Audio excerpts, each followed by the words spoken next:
అమలాపురంలో ఉన్నాము. Guest house నుంచి బయటకు వెళ్ళాము.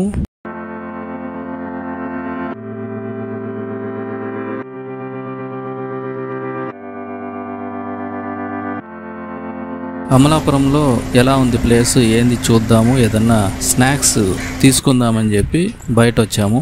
ఇంకా నడుచుకుంటూ బయటకు వెళ్తున్నాము. చాలా బాగుంది. ఇక్కడ ఎక్కడ చూసినా కూడా మనకు గ్రీనరీ ఎక్కువగా కనిపిస్తూ ఉంటుంది. చెట్లు ఎక్కువ ఉంటాయి, అంటే గోదావరి దగ్గర కాబట్టి చెట్లు బాగా పెరుగుతాయి. వీళ్ళకి ఖర్జూరపు చెట్లు, కొబ్బరి చెట్లు ఎక్కువగా ఉంటాయి. ఇక్కడ చూడండి, ఇది ఖర్జూరపు చెట్లు. దీని నిండా కూడా ఖర్జూరం ఉంది, ఖర్జూరపు కాయలు ఉన్నాయి. మన సైడ్ ఈ మాదిరి ఉండవు చెట్లు.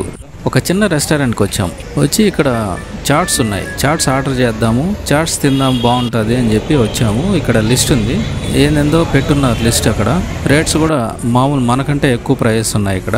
సరే అని చెప్పి ఆర్డర్ ఇచ్చాము. చోలే చాట్ ఆర్డర్ ఇచ్చాము. అది 65 రూపీస్.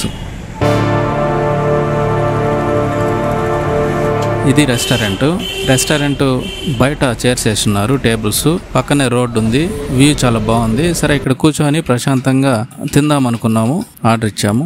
మిల్క్ షేక్స్, చాట్స్ ఉన్నాయి, ఇక్కడ శాండ్విచ్ కూడా ఉన్నాయి. కానీ అన్ని పిజ్జాస్ అని కూడా రాస్తున్నారు, కానీ ఎక్కువ లేవు. లోపల కూడా కూర్చోవచ్చు, లోపల బయట రెండు మనకు ఎక్కడ ఇష్టమైతే అక్కడ కూర్చోవచ్చు. లోపల ఏసీ ఉంది. మధురామ్స్ రెస్టారెంట్ దీని పేరు. టోకన్ లోపల తీసుకొని వచ్చి ఇక్కడ తినాలి, ఇక్కడ ఇస్తే ఇస్తారు.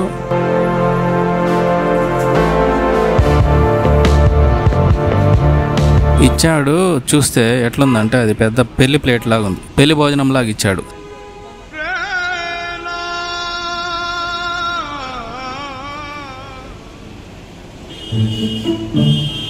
ఒక ప్లేట్ ఎంత ఉందంటే పెద్దది. మనం మామూలుగా పెళ్ళిళ్ళకి పోతాం కదా, అక్కడ వాళ్ళు వడ్డిస్తా ఉంటే క్యూలో నిల్చుకొని మనము ప్లేట్ పెట్టుకొని వేసుకుంటాం కదా, అదే మాదిరి పెద్ద ప్లేట్ ఇచ్చేసాడు. ఏందిరా 65 అనుకుంటే ఇది కథ అని అప్పుడు అర్థమైంది నాకు. ఏంటంటే నేనైతే తినలేను, ఇది స్నాక్స్ లాగా లేదు, వాడు భోజనం లాగా ఇచ్చినాడు. చూసి అదిరిపోయినాను, ఇంకా తినాలి తప్పదు. ఆలోచించాను, మన ప్లేట్ వేరే, వీళ్ళ సైజ్ ప్లేట్ వేరే, ఇది భోజనం లాగా ఇచ్చినాడు. దీన్ని ఇప్పుడు తినాలా ఎట్లా అనిపించింది. సైజ్ చూడండి, నాకు అసలు నవ్వు వచ్చింది. ఇంత పెద్ద ప్లేట్ ఎవరైనా ఇస్తారా? మన వాళ్ళు చిన్న ప్లేట్ ఇస్తారు, రాయలసీమలో. ఈవెన్ హైదరాబాద్లో కూడా, తెలంగాణ వాళ్ళు చూసినాను కానీ చిన్న ప్లేట్ ఇస్తారు. కానీ ఈ అమలాపురంలో మరి స్నాక్స్ని భోజనంలాగా తింటారా అనిపించింది. ఇంకా దాన్ని చూస్తేనే నాకు ఎట తినాలరా అనిపించింది. ఇంత ప్లేట్ తినలేనే అనిపించింది. సరే ఇంక తప్పదు కాబట్టి తింటా ఉన్నాను. సరే పోనీ టేస్ట్ బాగుందా అంటే అది లేదు. ఎట్లుందంటే బిర్యానీ వాసన, బిర్యానీ స్మెల్ వచ్చేసింది. ఆ మసాలా కావాలి వేసినట్టున్నాడు. చాట్ మసాలా అయిపోయి బిర్యానీ మసాలా వేసినాడు. ఒక different taste, biryani taste. Actually biryani taste దీంట్లో రాకూడదు. చాట్స్ అంటే చాట్స్కి ఒక టేస్ట్ ఉంటుంది, అది పోయి బిర్యానీ టేస్ట్. పచ్చి టమాటాలు పైన కోసేసినాడు, కొద్దిగా పెరుగు వేసినారు, స్వీట్ కలిపేసినాడు. జబర్దస్త్గా ఉంది, మన టైప్ కాదు ఇది, మనకు నచ్చదు యాక్చువల్గా. 5 అయిపోయింది తినేసి. ఎట్లా ఇంకా తీసుకున్నాం కాబట్టి తినక తప్పదు కాబట్టి తినేసాము. దాని తర్వాత కాఫీ ఆర్డర్ చేసాము. కాఫీ చూస్తే కొబ్బరి చెట్లాగా పొడవుగా ఉంది కప్పు, 2 తీసుకున్నాము.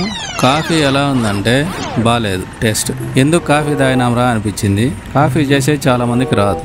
ఇది మొత్తానికి ఏంటంటే ఇది 2 ఫాల్ట్ ఉంది. కాఫీ పౌడర్ వేసినట్లేదు, ఏదో పౌడర్ వేసినట్టుంది. పాలు కూడా ప్యూర్ మిల్క్ కాదు, ఇది నోరు చెడిపోయింది.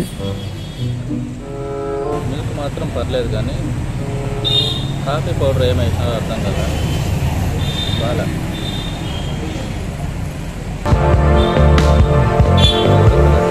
ఇంకా అక్కడ నుండి ఎప్పుడెప్పుడు బయటపడతామా అని బయటే ఉన్నాను కాబట్టి అట్లా రోడ్లోకి వచ్చేసాము. అమలాపురం చూద్దామంటే ఎంతసేపు అయినా టెంకాయ చెట్లే కనబడతా ఉన్నాయి. మళ్ళీ తిరిగి వెళ్ళిపోయినాం. చూస్తూ ఉండండి ఫ్రెండ్స్, ఇంకొక వీడియోతో మిమ్మల్ని కలుసుకుంటాను. Thanks for watching. Stay tune.